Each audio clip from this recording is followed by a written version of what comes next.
Muling binigyan din ni Pangulong Rodrigo Duterte na hindi na niya bubuksan ang usapang pangkapayapaan sa naging talumpati nito sa anibersaryo ng Philippine Army, isa sa mga paraan para mawakasan niya ang insurgency sa bansa ay ang palakasin ang mga katutubo at komunidad. Samantala, tiniyak din ni Pangulong Duterte na nasa tamang proseso at saligang batas ang planong federalismo. May report si Bea Bernardo.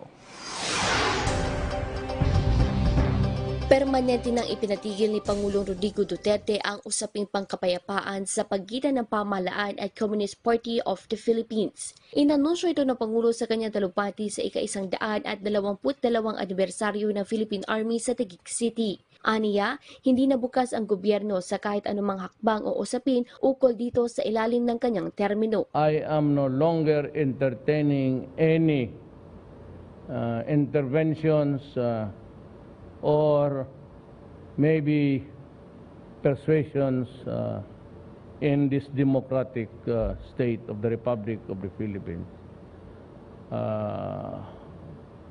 My sense is that you can maybe talk to the next president of this republic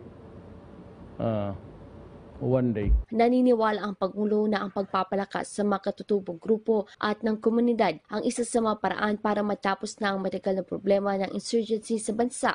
Dahil dito, tiniyak ng Pangulo ang pagpapaiting sa pagpapatupad ng land reform program ng pamahalaan para mabigyan ang mga ito ng kanilang sariling lupa. Kasunod nito, nagbabala ang punong ehekutibo sa mga komunistang grupo na tigilan ang pangunguha ng mga lupa. And so every available vacant lot that they would come upon, they tried to just go ahead and occupy it. And I had to give the warning that if you do that, I will order the soldiers and the police to shoot you and to shoot you dead.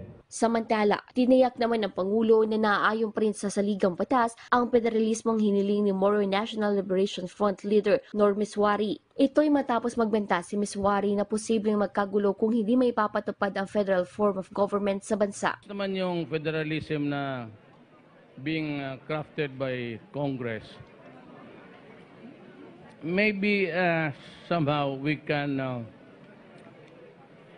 craft the setup within the federal structures.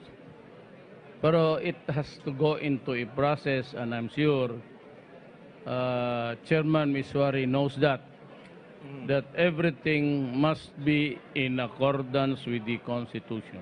Binigyan din ng Pangulo na nais niyang tapusin ang problema ng rebelyon maging ng droga sa bansa sa ilalim ng kanyang pamumuno. Bea Bernardo para sa Bayan.